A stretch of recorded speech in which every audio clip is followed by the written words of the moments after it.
Uh, our next speaker we have is, oh, my eyesight's failing me, is Tim Baddeley. And since 2000, Tim has been working on ways to integrate used car tyres into earth-friendly building. Billions of tyres are being burnt each year around the world, and his aim is to design forms of housing for climate change that can exploit this free resource. Since 2015, Tim's been working with the University of the West of England, environmental science and engineering facilities to develop these ideas. Various pilots have been built to test the performance of tyre parts, most notably a clay-covered cavity wall, a lightweight integrated turf roof with tyre support, and cheap suspended floor. Tyre windows, a strong cable made from tyre rims. And there's also computer modelling of various kinds. Tim, delighted you can join us today to talk about your work, and we're all very much looking forward to seeing your presentation. Thank you. Am I on air? You are on air, and I shall hand over to you now. Morgan, is there anything technical we need to understand? No, that's all right. I'm on it. Thanks, Tom. Thanks, Lizzie, too. Morgan's going to put my slides up and so that I can sort of read them because I've got notes to read. It's a it's quite a dense talk, so I'm going to have to go through it really quite quickly, and that's going to mean asking Morgan to change the slides. Morgan, I'm just trying to make the whole thing bigger, right, so that it occupies my whole screen. I haven't got that yet. Any ideas? Normally, if you click bottom right, you see a little square, but I haven't got that. If you go ahead and click on the top right, there's above the chat, there's like a line with an arrow. If you click that, then you'll minimise the chat. How's that? Yes. Okay, that's as big as we can get it for you. Okay, so as soon as the PowerPoint goes up, I'll start talking to it. But I need to see the notes, Morgan.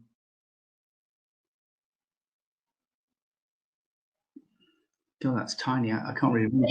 You'll just have to open your notes on your own screen. Oh, okay. Got that. Right. Nearly there, people. That's all right. Okay. So I'll just say okay when I'm ready for the screen. I can't see anything other than my notes. Here we go. All right.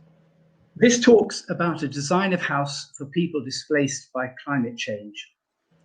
The aim is a grandiose one, firstly to get as close as possible to the performance of the Earthship, whilst building as near as possible for free. Displaced people need the stability of reliable, high-performing shelter that can be erected anywhere.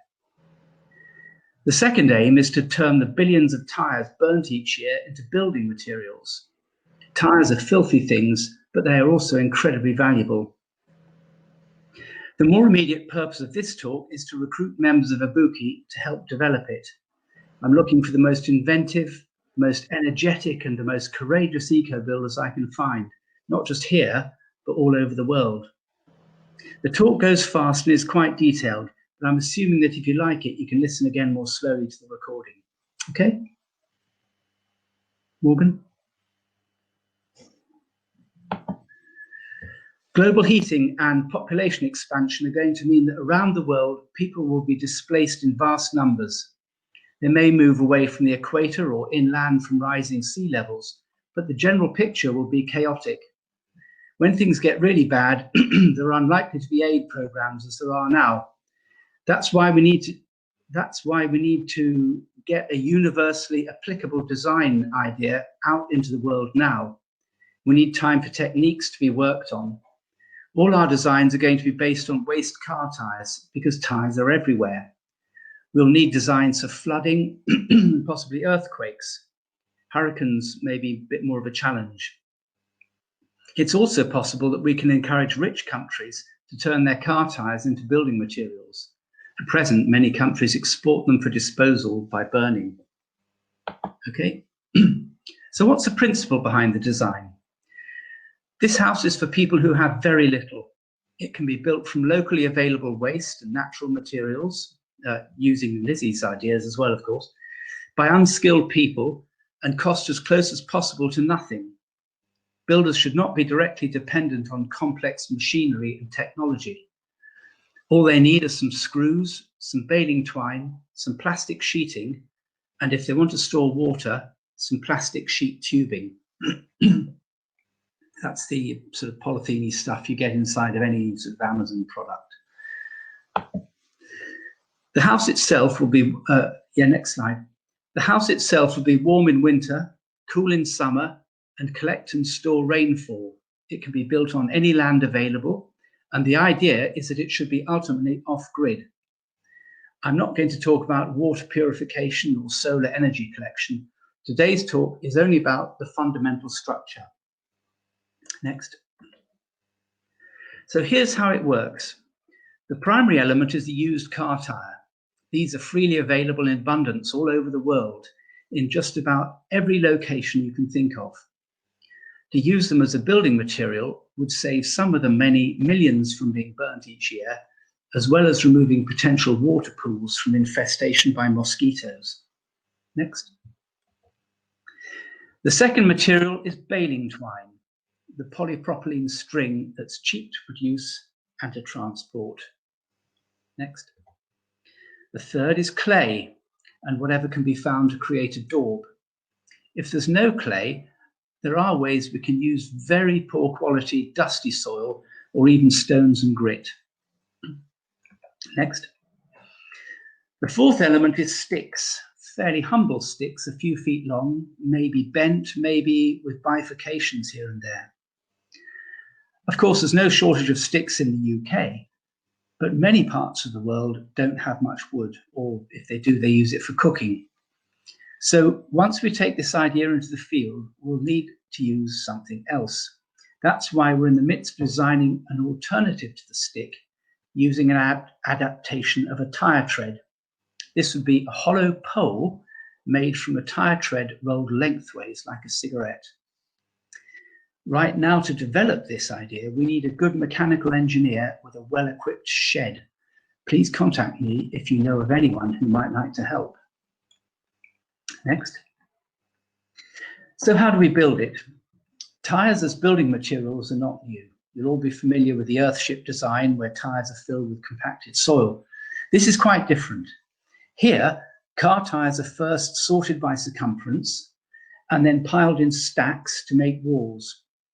When the tyres are tightly joined vertically and horizontally, the wall is relatively stiff. Our first houses will probably be round, but as long as the wall is curved, any shape is possible. Next. I know what you're thinking. A stack of tyres will sort of stay up if supported in this way, but it cannot take much load as the thinner treads will bulge and collapse. Next. However, with a vertical stiffening rod on the outside and inside of each stack, fastened tightly to the tyres, the stack becomes very strong. It's not the brittle strength you get with a brick wall or even a cob wall, but a semi-rigid strength that's just as effective if you accept a different set of rules. A bit like with straw bales, I suppose. The sticks are the vertical rods that provide the strength to support the stacks and also to support a roof. You'll recall I said that these can be quite low-grade sticks. For example, in the pilot building, we might well use discarded Christmas tree stems about 6 feet high. There are plenty of these available in early January. We would take 2 sticks in parallel, but nose to nose, so that each end is fat, and then lash them together.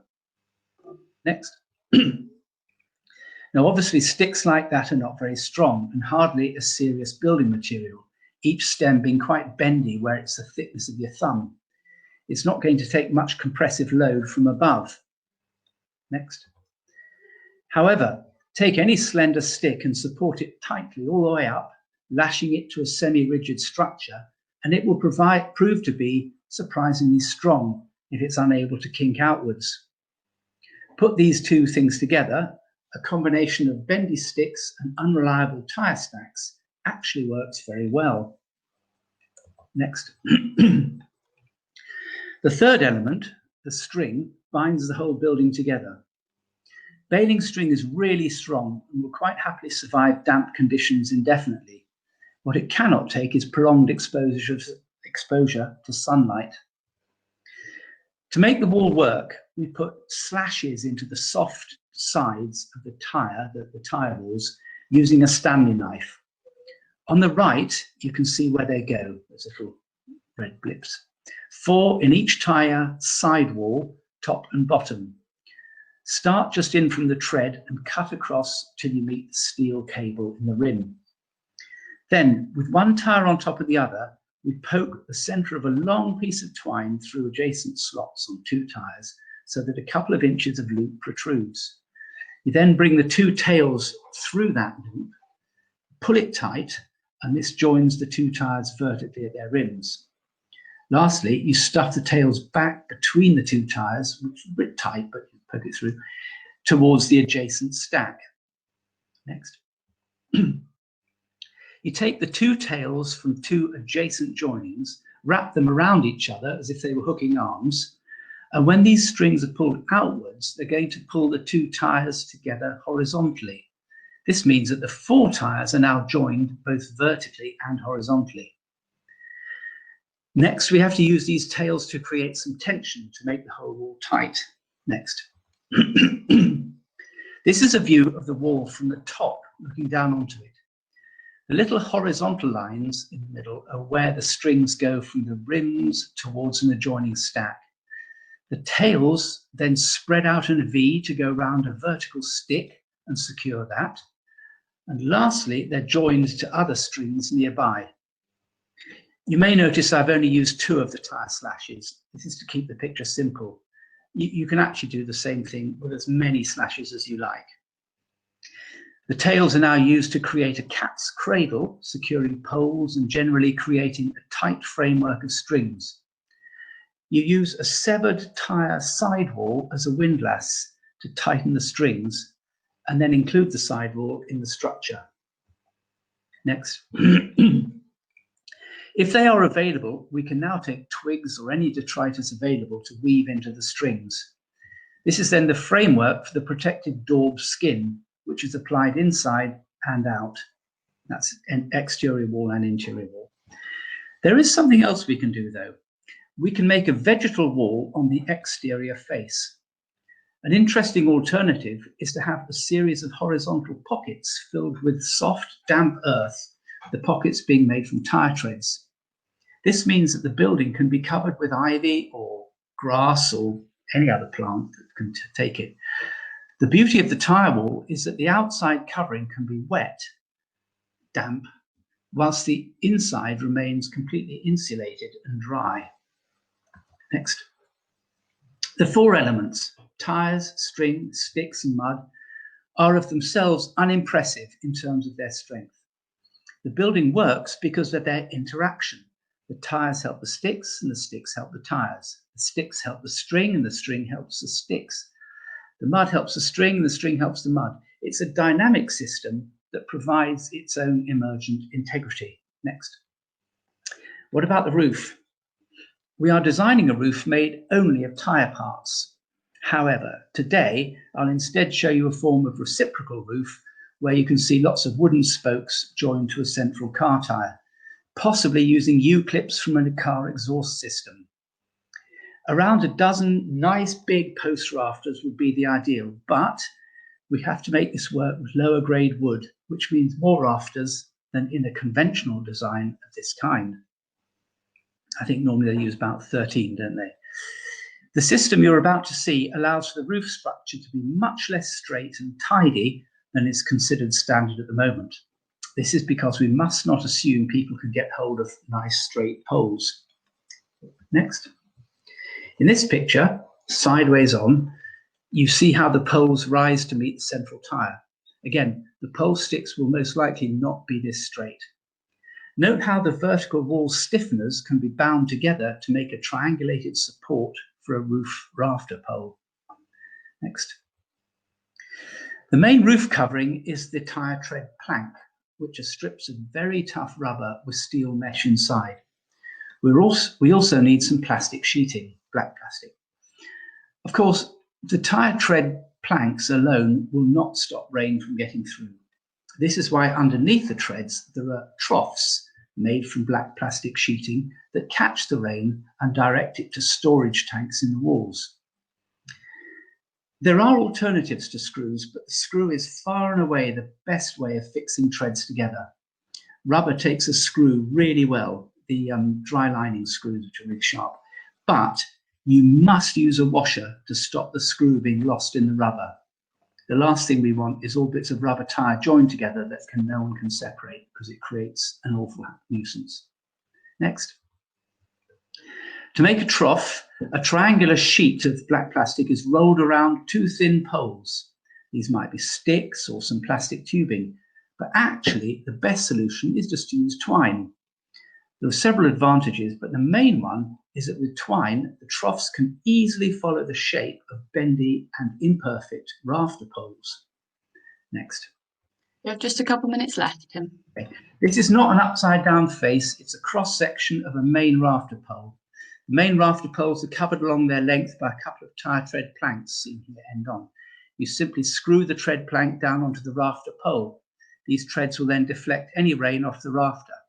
The trough sides, what looks like little eyes, are then fixed tight in against the pole and under the tread. Note how rain is deflected into the troughs on either side of the rafter pole. This is a slight simplification of the fixing technique, but it gives a general idea. Where there are lots of poles, the trough can be placed over the top of some of them so that only, say, every fourth pole is a fixing point, like this one. In terms of building technique, it means we're getting right away from straight lines and level planes. We can adapt to whatever shape is there. Next. In this picture, we're still looking at the pole rafters end on, and you can see the troughs between them. I've not shown any troughs lying over any poles. Treads then laid like planks across the rafter poles and screwed to the pole treads you saw in the last frame. Next, like this. The big advantage of this roof is that it does not need to be a regular shape so long as it's built to be strong. The disadvantage is the slow degradation of the treads in sunlight, possibly resulting in toxins in the rainwater supply. Having a thin vegetal covering will help with this, but as a general principle, the water should not be used for drinking. However, in the total tyre roof that we're developing, the water can be kept clean as it has no contact with any tyre treads. Next. Where does the rain go? It's collected in tanks inside the tyre stacks. Remember that tyres have really strong steel hoops in their tyre rims, as you can see top left. This means the tank will be nicely supported. We roll up some stiff, flexible sheeting material like old vinyl flooring and poke this inside. This makes a strong container well supported by the rim hoops.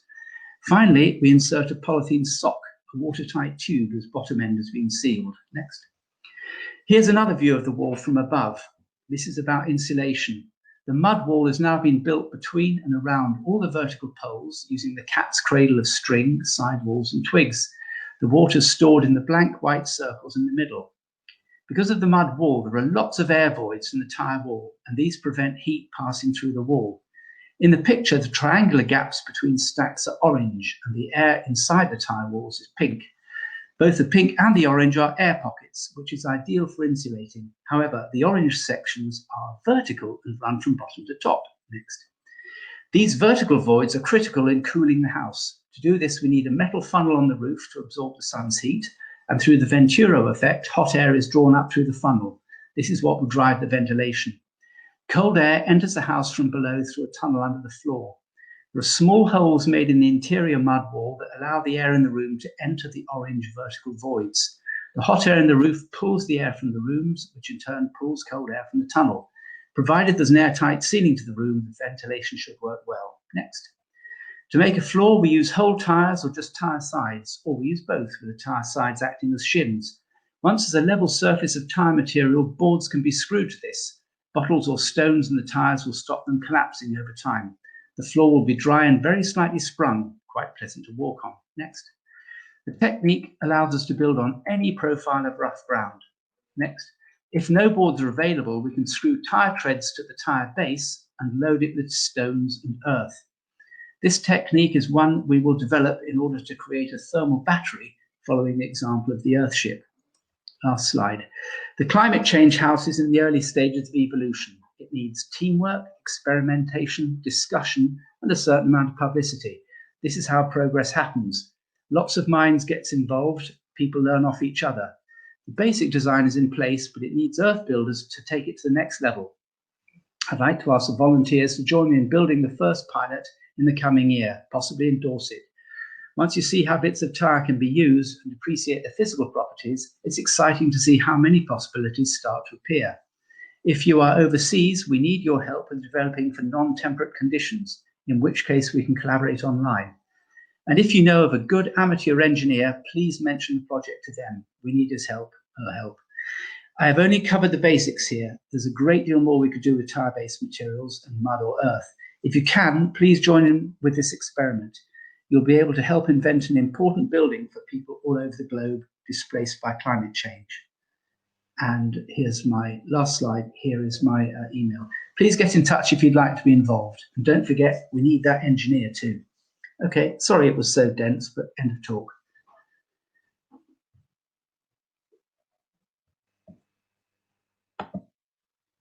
That's great. Thank you very much, Tim. Thank you, Tim. As I said, we'll take questions together at the end of the next session. So once again, thank you, Tim, for your presentation, and we'll see you again in half an hour or so. Okay.